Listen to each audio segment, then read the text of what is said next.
माता रानी की जय। बहुत दिल के पास है, दिल में रखती हूं। यहां आकर इतनी खुशी हो रही है, मैं कैसे बताऊं। आपसे माफी मांगना चाहती हूं, आपने इतना इंतजार किया। मुझे दिल्ली में बताया गया कि बहुत बारिश है, बादल है, हेलीकॉप्टर नहीं आ पाएगा। यहाँ की फोटो भेजी, यहाँ तक पानी था। फिर 1-2 घंटे बाद कहा कि शायद मौसम साफ हो रहा है, तो मैंने कहा आने का प्रयास करते हैं। मुझे बिलावर भी जाना था, अभी मैं वहीं से आ रही हूं, वहां हेलीकॉप्टर लैंड नहीं हो पाया। वहां पे भी आपकी तरह 5-6 घंटों से मेरा इंतजार कर रहे हैं लोग। मैं उनसे भी माफी मांगना चाहती हूं और कहना चाहती हूं कि चुनाव के बाद मैं प्रयास करूंगी कि मैं एक बार बिलावर जरूर आऊं, क्योंकि आप सबने इतना इंतजार किया। इसी तरह से आप यहाँ सुबह से बैठे हैं। नीरज जी बता रहे थे कि पानी भी नहीं पिला पाए क्योंकि सिक्योरिटी की कोई पाबंदी थी। तो मैं आपकी बहुत ही शुक्रगुजार हूँ, खास तौर से मेरी बहनें। आपका घर पे भी काम होगा, फिर भी आप यहाँ बैठी हैं, इंतजार कर रही हैं। आपका बहुत बहुत धन्यवाद। देखिए, एक जुड़ाव होता है राजनीतिक, एक पारिवारिक जुड़ाव होता है, एक ऐसा जुड़ाव होता है जो अपनी जमीन से होता है, जहां अपने परिवार के पुश्तों की पैदाइश है।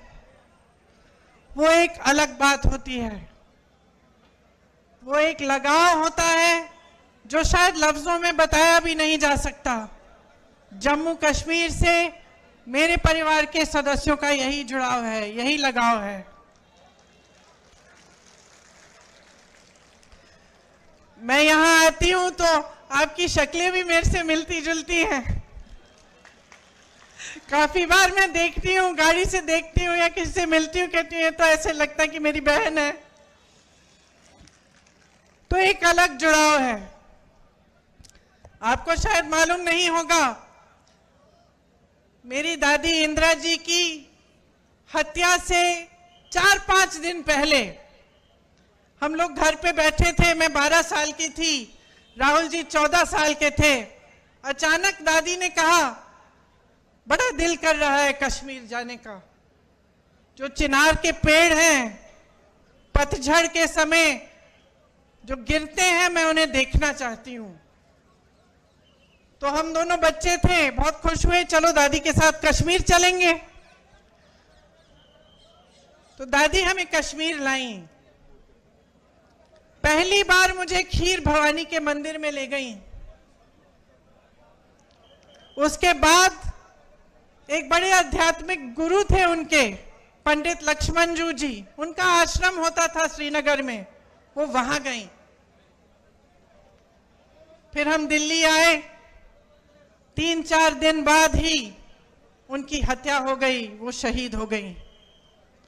तो अक्सर मुझे लगता है कि कैसा बुलावा था ये, कि एकदम अपनी हत्या से 4-5 दिन पहले अचानक बोली मुझे कश्मीर जाना है। ये अपनी धरती का बुलावा था।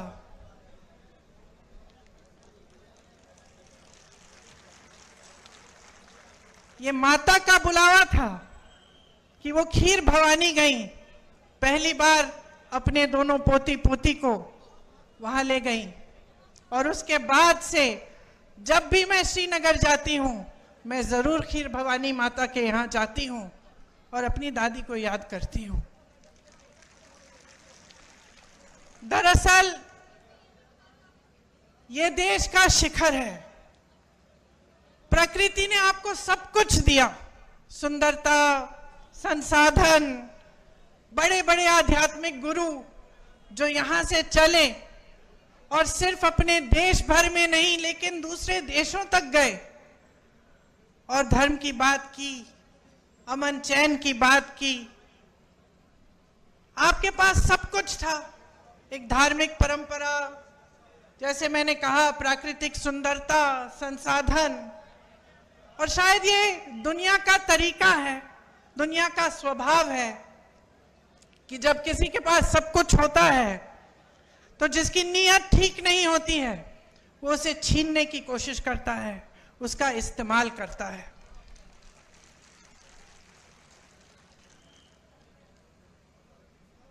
एक तरह से भाजपा के नेताओं ने जम्मू और कश्मीर को अपने राजनीतिक शतरंज का मोहरा बना दिया है। यहां के लिए नीतियां नहीं बनती, आपके लिए नीतियां नहीं बनती, आपके प्रति जो नीतियां बनती हैं वो देश में जज्बातों को उभारने के लिए, राजनीति करने के लिए बनाई जाती हैं। मैं मोदी जी का भाषण देख रही थी, यहां आ रही थी, मैंने सोचा देखूं मोदी जी क्या कह रहे हैं। शायद कटरा का भाषण था। भाषण को सुनते सुनते मुझे ऐसा लगा कि जनता अपने नेताओं से क्या चाहती है। थोड़ी ईमानदारी, कम से कम थोड़ी तो होनी चाहिए, थोड़ी सी सच्चाई, एक कर्मठता, एक गंभीरता कि जनता की क्या समस्याएं हैं, ये नेता समझ रहे हैं कि नहीं समझ रहे हैं। और मुझे उस मोदी जी के भाषण में लगा कि वो गंभीरता ही नहीं दिखी। वो कहने लगे कि 10 सालों से यहाँ का जो रेलवे स्टेशन है, हमने इस रेलवे स्टेशन को में सुधार हम लाए हैं, इसमें परिवर्तन लाए हैं। मैं सोच रही थी 10 सालों से आप प्रधानमंत्री रहे हैं, आप कटरा आके कह रहे हैं कि मैंने आपके रेलवे स्टेशन में सुधार कर दिया। विकास की एक धारा होती है, जैसे जीवन की होती है। एक समय में मेरी बहनें यहाँ बुजुर्ग बैठी हैं, वो रोटरी वाले टेलीफोन होते थे, आपको याद है, यूं घुमा के फोन करना पड़ता था। जम्मू से दिल्ली फोन करना पड़ता था तो बुकिंग करनी पड़ती थी, 2-3 हफ्तों बाद ट्रंक कॉल लगता था। आज सबके पास स्मार्टफोन है। परिवर्तन होता है, विकास होता है, रेलवे स्टेशन में सुधार होते हैं। ये कोई बड़ी बात नहीं है कि प्रधानमंत्री जी आकर इन छोटी छोटी बातों पर आपको कह रहे हैं कि देखो मैंने आपके लिए क्या किया। ठोस बात क्यों नहीं कर रहे हैं? मेरे मन में ये बात आई कि जो ठोस बात है, जो जम्मू और कश्मीर की जनता के हृदय की बात है, जो उनकी समस्याएं हैं, उनकी बात क्यों नहीं हो रही है? सच्चाई पर क्यों नहीं उतर रहे हैं हमारे प्रधानमंत्री?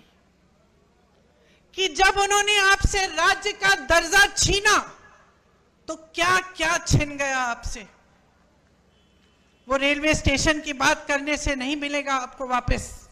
वो ये कहने से कि मैंने जम्मू में आईफल टावर जैसा एक ब्रिज बनाया है, वो आपको वापस नहीं मिलेगा। वो आपका हक था और उस हक के जरिए आपको बहुत कुछ मिलता था।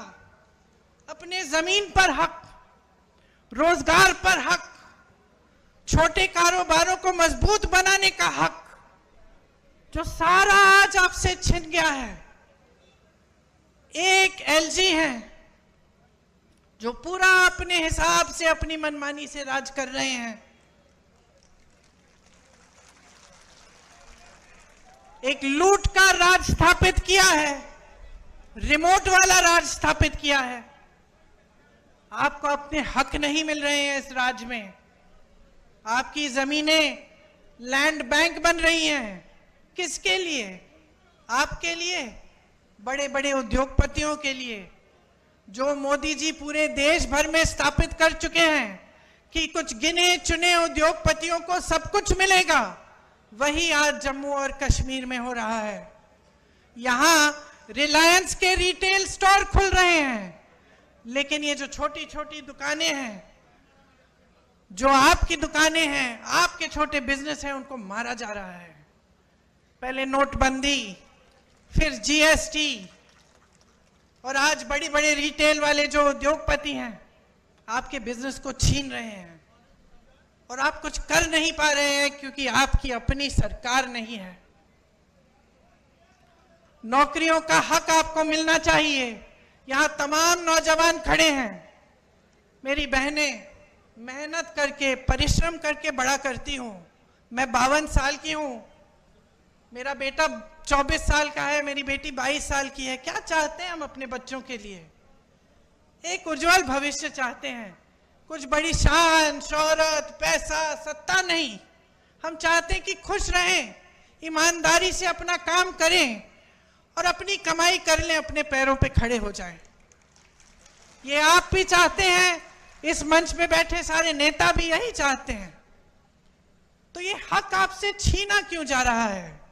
आज रोजगार के मामले में जम्मू और कश्मीर इतना पीछे क्यों पड़ गया है?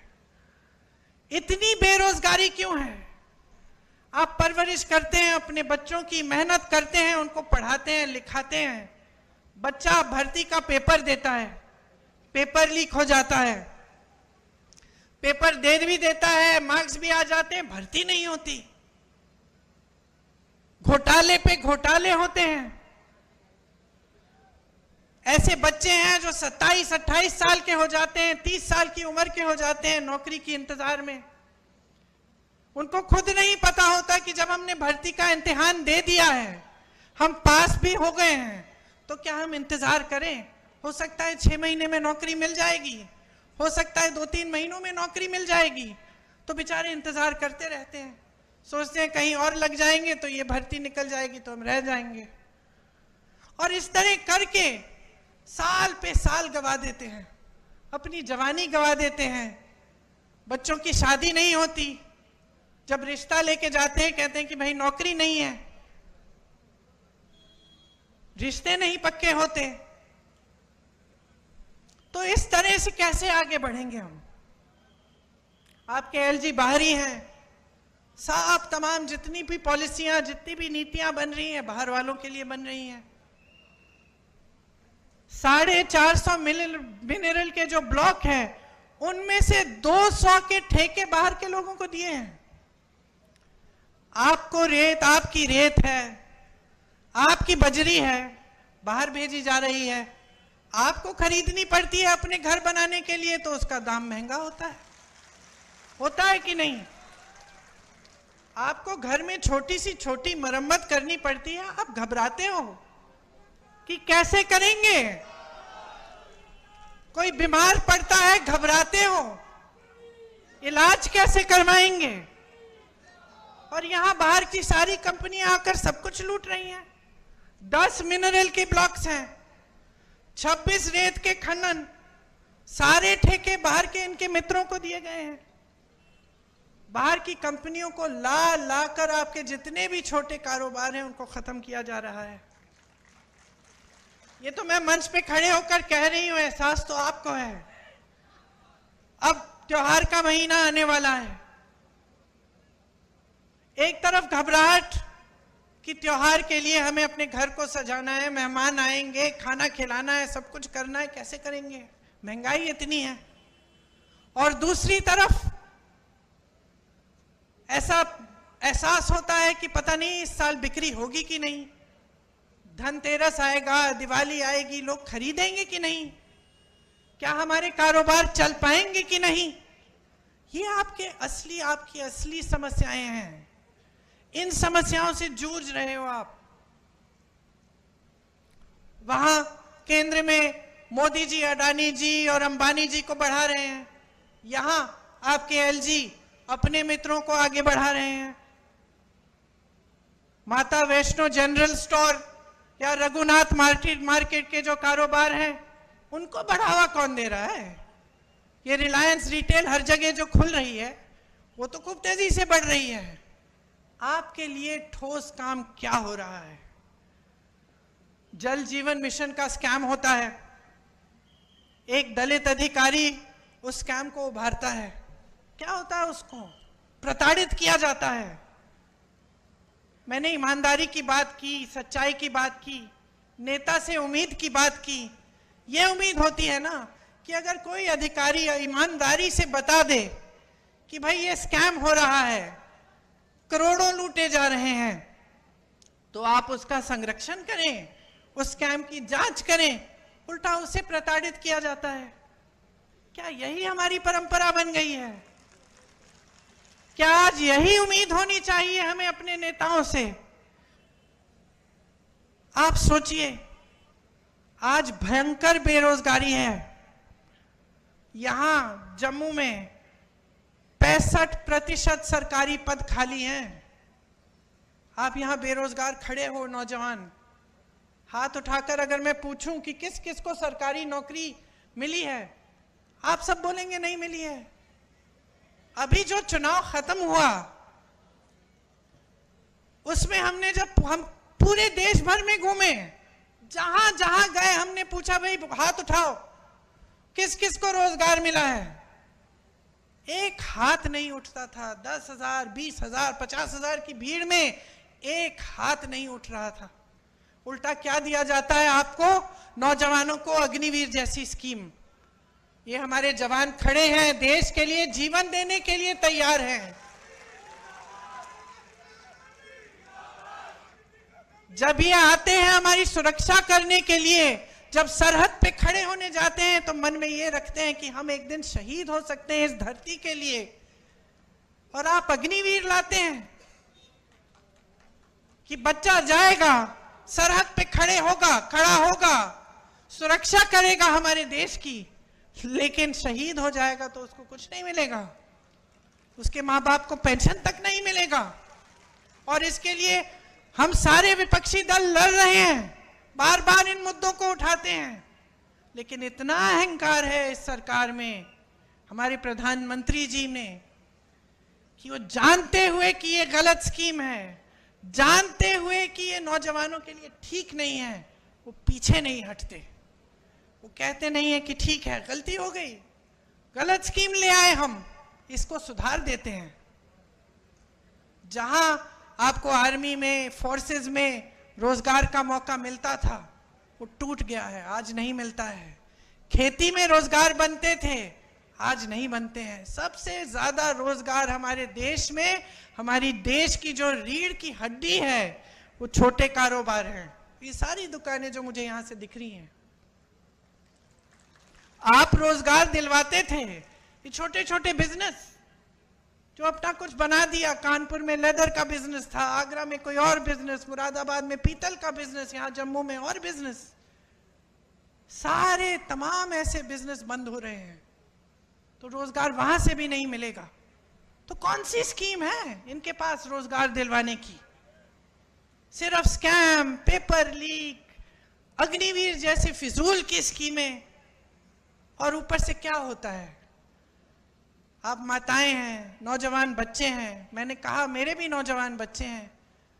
जब बच्चे में ये ना उम्मीद हो जाती है कि मेरे भविष्य में कुछ नहीं है, मैं कमा नहीं पा रहा हूं, घर पे बैठा रहता है, तब ड्रग्स फैलते हैं। चिट्टा कितना फैल गया है जम्मू कश्मीर में, कोई बात भी करता है इसके बारे में? ये सारे भाजपा के नेता जो आते हैं, वोट मांगने के लिए आते हैं, आपकी सच्चाई की बात करते हैं क्यों नहीं करते हैं? क्योंकि वो जानते हैं कि इसकी जड़ क्या है। जड़ बेरोजगारी है, बेकारी है। अगर बच्चे को आप नौकरी देंगे, सुबह से शाम तक काम करेगा, थका हुआ घर आएगा, तो कहां इधर उधर देखेगा? लेकिन बेचारा बेरोजगार, बेकार पड़ा रहता है। जो ड्रग की माफियाएं हैं, उसके लिए शिकार बन जाता है। तो पूरे समाज में, पूरे देश में, पूरे समाज में, खास तौर से यहाँ जम्मू में, कश्मीर में ये सब फैल रहा है, और इसके बारे में आपके नेता बात भी नहीं करते हैं। आप टोल टैक्स दीजिए, आप स्मार्ट मीटर लगवाइए अपने घरों में, बताइए 10 गुना आपके बिल आते हैं, कोई पूछता है? आप जहां भी जाएंगे आपको टैक्स, प्रॉपर्टी टैक्स लगा दी है जो पहले नहीं थी, टोल टैक्स बढ़ा दी है, जगह जगह टोल लगा दिए हैं। स्मार्ट मीटर आप तो जानते ही हैं, आपकी आवाज से पता चल रहा है मुझे कि कितना असर पड़ रहा है आपके जीवन पे। तो आपकी जमीनें छीनेंगे, आपसे टैक्स लेंगे, चाहे प्रॉपर्टी की हो, टोल की हो, कुछ भी हो। ऊपर से जो काम कराने पड़ते हैं आपको रिश्वत देनी पड़ती है। तो कहां के रह गए हैं आप? आपकी सुनवाई भी है इनकी सरकार में। आतंकवादी हमले कुछ कम नहीं हुए इनके राज में। यहां पे एक आंकड़ा है मेरे पास, 683 आतंकवादी हमलों में तकरीबन 260 जवान और 170 आम जनता की जानें गई हैं। तो ये भी बात नहीं है कि आतंकवाद कम हो रहा है। 150 सालों से चली आ रही जो दरबार कूच थी उसको भी इन्होंने खत्म कर दिया। एक परंपरा थी, आपको मालूम है, वो आपका गौरव था, उसको भी खत्म कर दिया। तो ये है आपका नया जम्मू कश्मीर। राज्य का दर्जा आपसे छीना। आपसे जब छीना गया तो आपको क्या क्या बताया गया कि इससे बड़ा फायदा होगा आपका। क्या फायदा हुआ मैं जानना चाहती हूं। मैं जानना चाहती हूं आप में से कोई मुझे बताए क्या फायदा हुआ।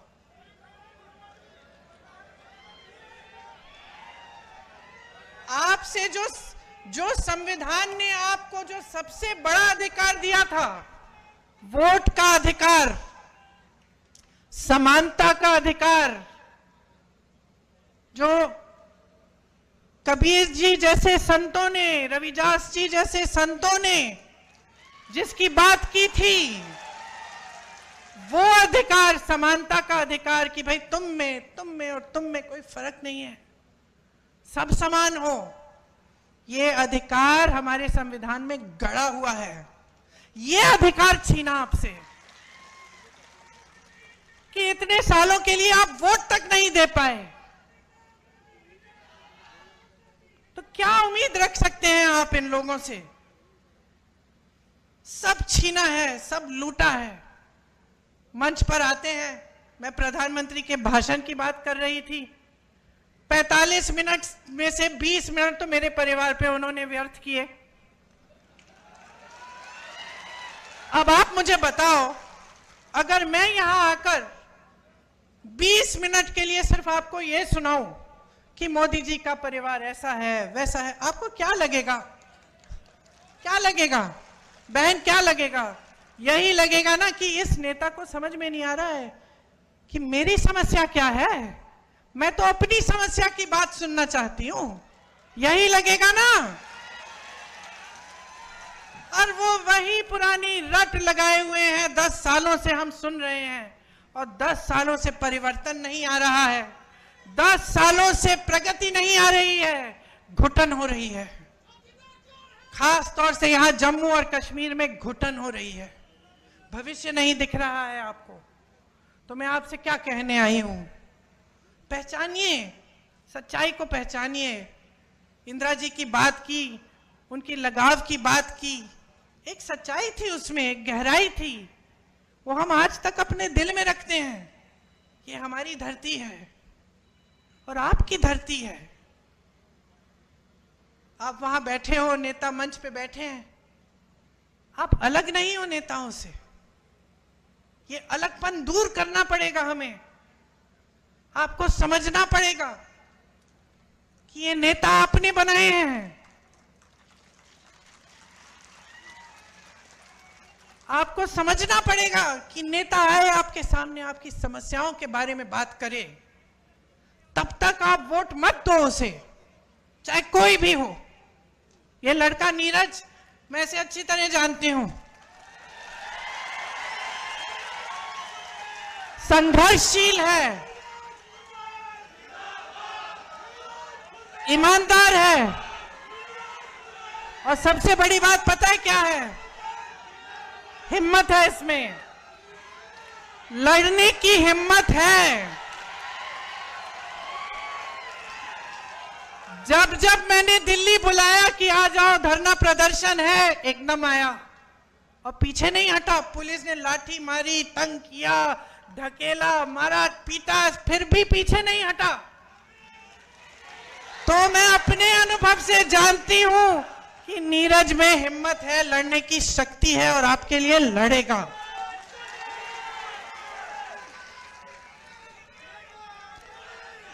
यहां की जो आपकी परंपरा है, महाराजा हरि सिंह जी की जो परंपरा थी, उन्होंने क्या किया? स्वास्थ्य की सुविधाएं देने की कोशिश की, पाठशालाएं बनाई। ये आपकी परंपरा है, सेवा की परंपरा है कि एक राजा भी सबसे पहले सेवा करते थे। ये जम्मू की परंपरा है और ये परंपरा नीरज के हृदय में बसी हुई परंपरा है।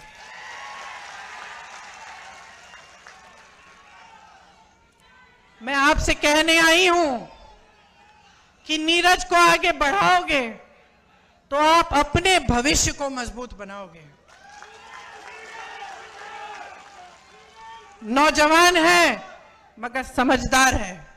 इसमें वो विवेक है जो हर नेता में होना चाहिए कि जनता सर्वोपरि है, मेरे से बड़ी है, ये समझते हैं।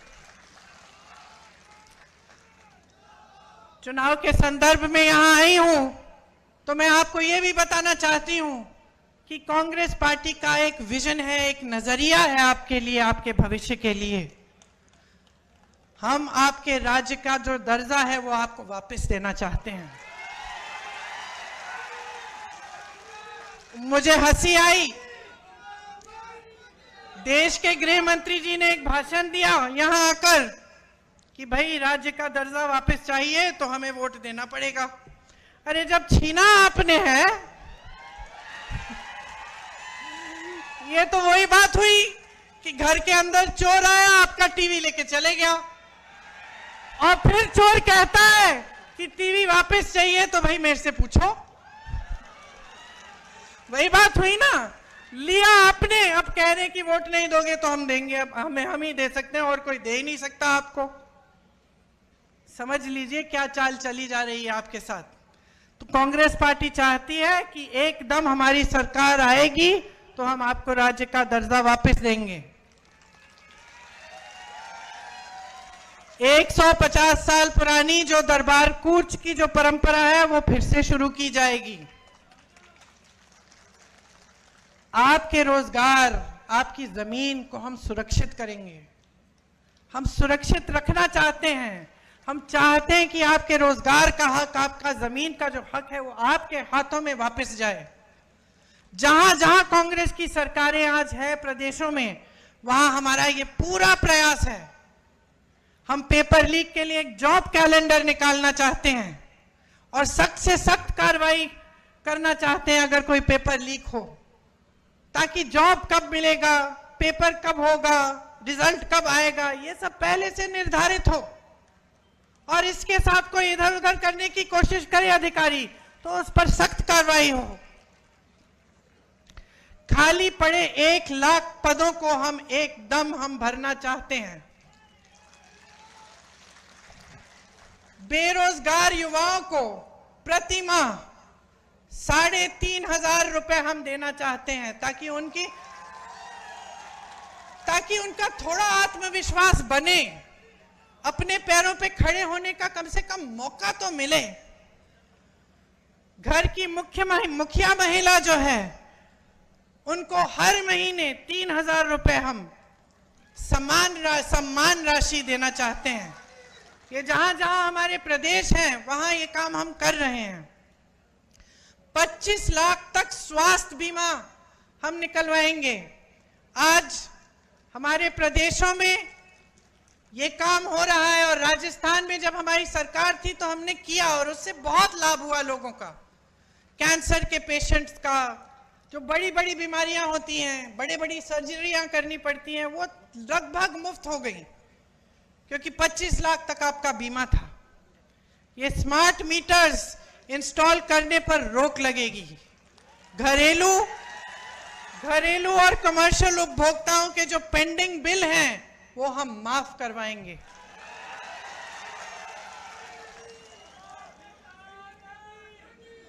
गरीब और किसानों की जो जमीन है उससे बेदखल नहीं किया जाएगा। आपको जो स्वयं सेवा समूह है उनको 5 लाख तक का ब्याज मुफ्त कर्ज पे मिलेगा। ओबीसी को संविधान के अनुसार अपना पूरा हक मिलेगा। मनमोहन सिंह जी के समय कश्मीरी पंडित भाइयों और बहनों के लिए शुरू हुई जो रिहैबिलिटेशन पॉलिसी थी उसे दोबारा हम शुरू करवाएंगे। देखिए, यहां आकर बड़ी बड़ी बातें करना आसान है। आपने तो बहुत नेताओं की सुनी होंगी बातें। एक विश्वास की बात होती है, प्रमाण की बात होती है कि ये जो कह रहे हैं कहीं पे इन्होंने किया भी है। तो मैं चाहती हूं कि मेरी बातों पे ना जाएं आप खुद जांच कीजिए। कर्नाटका में क्या हो रहा है, तेलंगाना में कांग्रेस की सरकार है, वहां क्या हो रहा है, हिमाचल में सरकार है, वहां भी पूरा प्रयास रहता है। केंद्र ने राशि बंद की हुई है। जो आपदा को उनको जो राष्ट्रीय आपदा घोषित करना था उन्होंने किया नहीं। उसकी वजह से हिमाचल में दिक्कत जरूर है, लेकिन जहां जहां हमारी सरकारें हैं वहां वहां हमारा प्रयास पूरा है कि जनता के लिए सरकार चले, कि जनता का पैसा जनता के हाथों में वापस दिया जाए, जनता का हक जनता के हाथों में हो। और यही हमारा यहाँ जम्मू और कश्मीर में प्रयास रहेगा। ये मेरा वादा है आपसे। और मैं एक बार फिर से आपको धन्यवाद देती हूँ कि आपने इतनी ध्यान से मेरी बातों को सुना, वो भी इतना इंतजार करने के बाद। बहुत ही शुक्रगुजार हूँ। आप सबको बहुत बहुत धन्यवाद। और जल्द ही श्राद्ध खत्म होने वाले हैं, नवरात्रि शुरू होंगी, त्योहार आएंगे, उसके लिए बहुत बहुत शुभकामनाएं। आप सब भाई बहन हैं हमारे, आपके बच्चे फूले फले, यही हमारी उम्मीद भी रहेगी। धन्यवाद। जय